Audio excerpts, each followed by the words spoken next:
Greetings, Lisa here. If you go to sleep at night and you feel like you've done something, more than likely you have. We consider this that you're working for the army of the Lord or you're working for the bad guys. Either way, I'm speaking to you.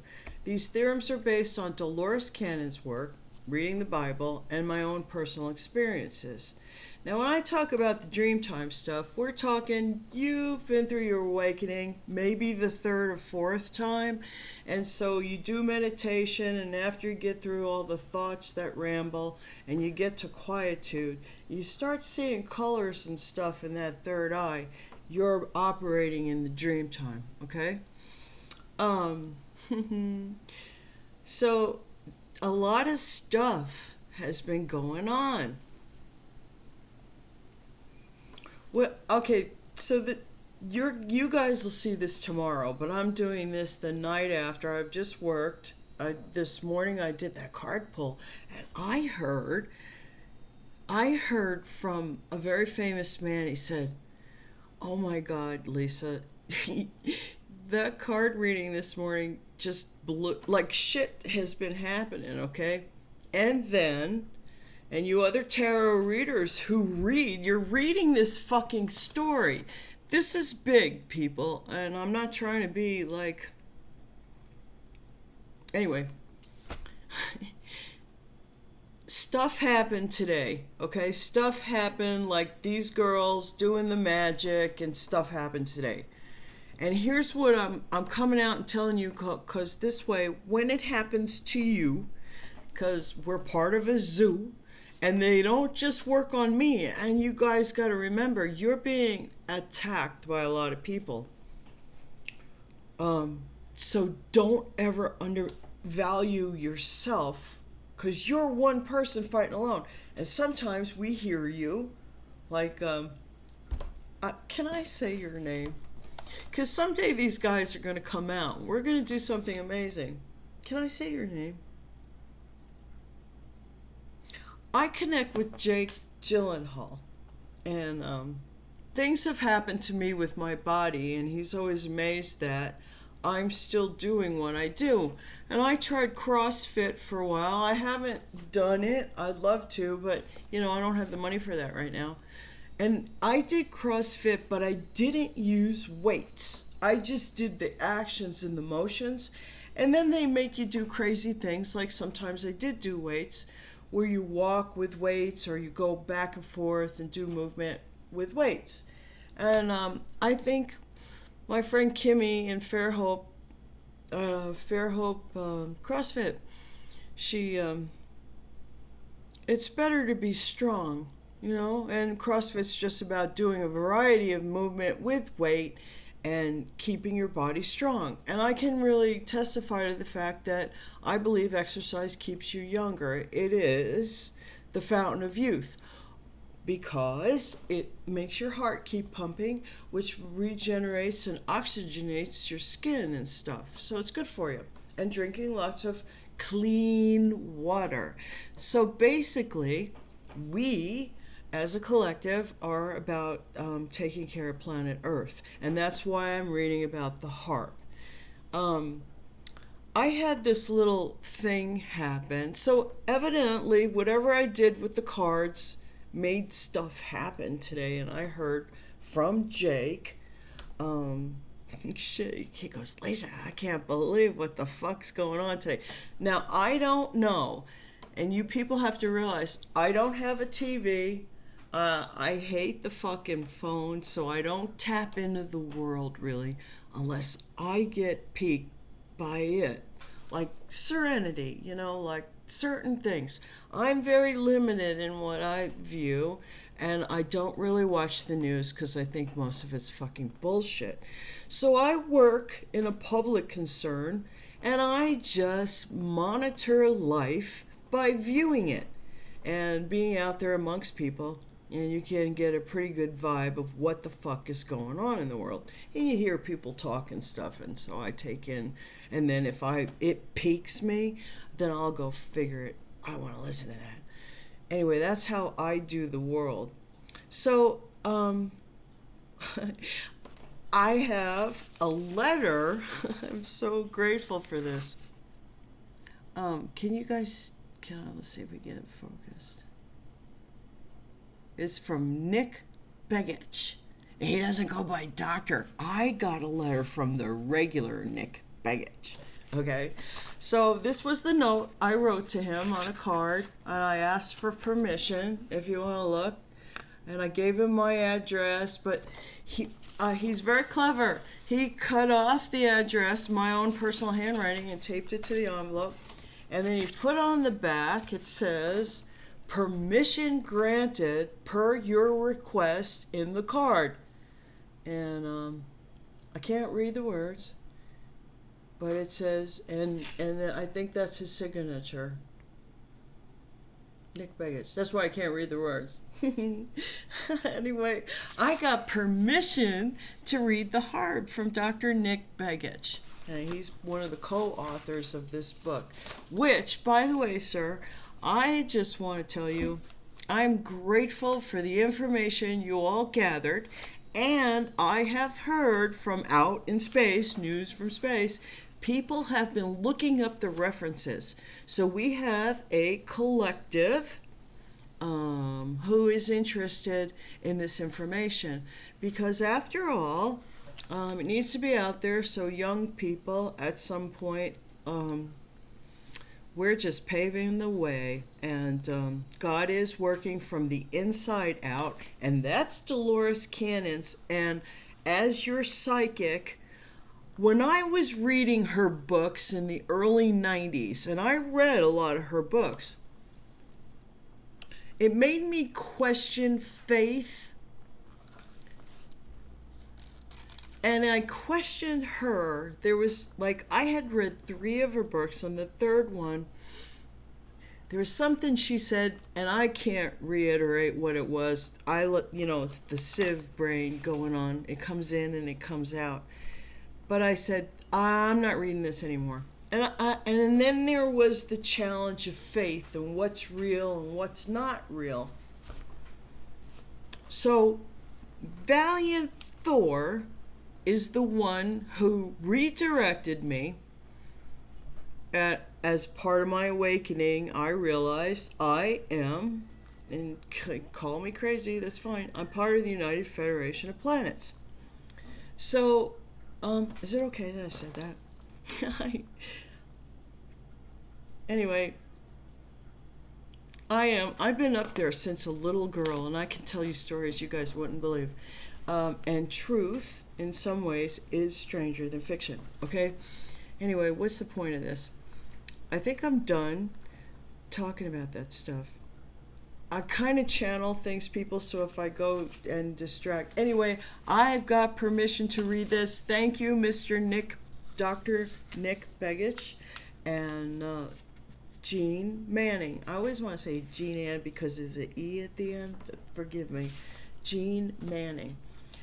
I think this is great because some of us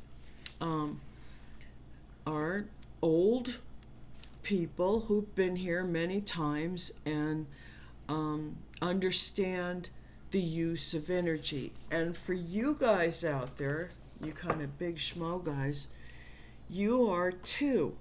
We serve an important job, and we have to remember, despite all this witchcraft and warlockery we're fighting, which is bizarre beyond all comprehension, and the energy, but we're doing energy work. Sometimes when we fight these battles, we're getting rid of energy to realign and help planet Earth, just so you all know it. So when I read about this HAARP stuff, Spirit wants it out here because it's important.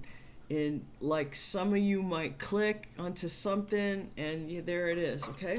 So here we go. This is section 3.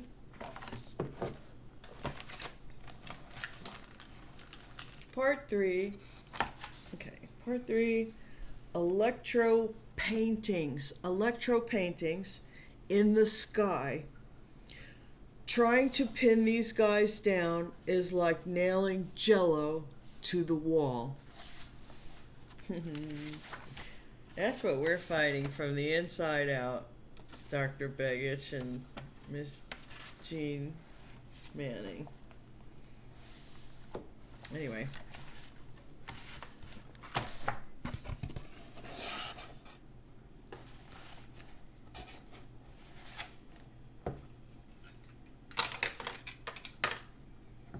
Okay. Chapter 11, The Compilers. Give me 1 second here. I want to see, because chapter 11 is only a page or two, but I did. Okay, we'll go 11 and 12. Chapter 11, The Compilers. The No HAARP group really wasn't a group in the formal sense. The independent research efforts always flowed to the library.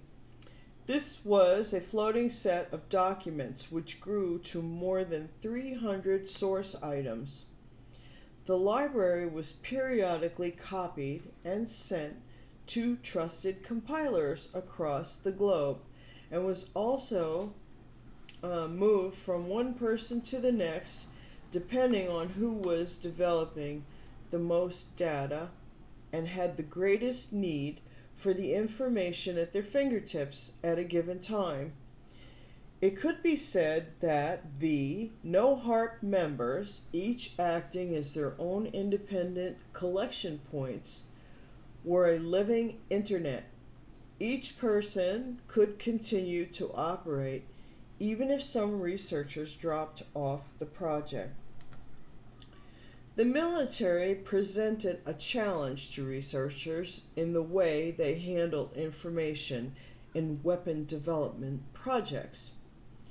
From the beginning of the development of the information until the writing of these words, the data on HAARP gathered by the compilers had continued to grow. We recognized that there would be additional information found even after the first printing of this book, but it could be added later as the collection of facts had an urgency which required publication. We needed to begin to disclose the potentials of this new weapon system and the risks associated with it. Getting information from the military presented a challenge because of the way they handled information in weapon development projects. The United States include compartmentalization and need-to-know compartmentalization is the idea of taking a large, multifaceted project and breaking it down into subparts which can be researched and developed independent of the others. Through compartmentalization, the concept of need to know develops where only the part that each individual needs to be aware of is relayed to that person. What these two concepts allow the military is containment, a third principle in intelligence circles. An intelligence circle keeps the project going, but in a way which masks the overall government plan. In the case of the HAARP project, Hanscom Air Force Base runs the public effort on the program. Kirtland Air Force Base, the home of high-tech weapons systems, runs the information distribution process. Maxwell Air Force Base develops doctrine and policy for non-lethal weapon systems, and Brooks Air Force Base puts together research on the bioeffects of radiofrequency radiation. UCLA, Stanford, Penn State, and the University of Alaska all work on the project. Lest we forget, there are also industry contributions by Atlantic Richfield Company, ARCO, ARCO, through ARCO Power Technologies Incorporated, APTI. Their subsidiary, E-Systems, bought APTI and formed a new subsidiary called APTI. This company was then acquired by Raytheon Corporation in a huge buyout. Now I have a notation here. The Wall Street Journal, Raytheon to acquire E-Systems for $64 a share, or $2.3 billion offer is 41% premium over Friday's close. Rival bid is unlikely by Stephen Lippin and Jeff Cole, page 1, column 2, and A3, column 1, and A16, column 1, Monday, April 3rd, 1995. Okay. There are many other organizations connected to the project, some of whom appear in the remaining chapters of this book. The HAARP project is part of the larger work of Strategic Defense Initiative, Star Wars Technologies, a program first brought forward during the Reagan administration. We are also certain that many of those associated with this project work within the University of Alaska Fairbanks Geophysical Institute are specialists and brilliant leaders in their fields. However, their disciplines do not cross over into the biological sciences sufficiently to consider the effect of their work on living things, nor does their work consider the uses of radio frequency radiation contemplated by the intelligence community and within the various agencies of the United States government. Part 3 considers the risks to if these ionospheric heaters are misused.